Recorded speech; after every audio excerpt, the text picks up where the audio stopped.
ডান হাতে পরে না বাম হাতে? হ্যাঁ, যারা বিয়ে হয়নি তারা জানে না, কিন্তু যাদের হয়েছে কোন হাতে পরে বিয়ের আংটি? বাম হাতে। বাম হাতের এইটা ফিঙ্গারে পরে না, এইটা না এইটা, এই যে রিং ফিঙ্গার, যে জায়গায় বিয়ের আংটি পড়ে সেই জায়গায় যে রক্তের নালীটা, এটা হার্টে গিয়ে মিশে, হার্টে।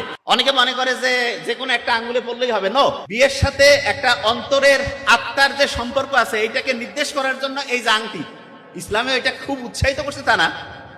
তা একটা বিয়েতে একটা ফিঙ্গারে আঙুলের মধ্যে হচ্ছে যে আমরা আংটি পরি, এবং সেই আংটিটার রাস্তাটা হার্টে গিয়ে মেশে।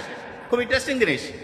হার্টকে কেউ যদি ভাঙতে থাকে মানে ছোট ছোট ছোট করে পিস করে, মাইক্রোস্কোপের মধ্যে যদি তাকায়, তাহলে তার যে স্ট্রাকচারটা হবে, এটা আল্লাহ বানানটা আরবিতে লিখলে যে স্ট্রাকচার হয় তার মতো হয়ে যায়।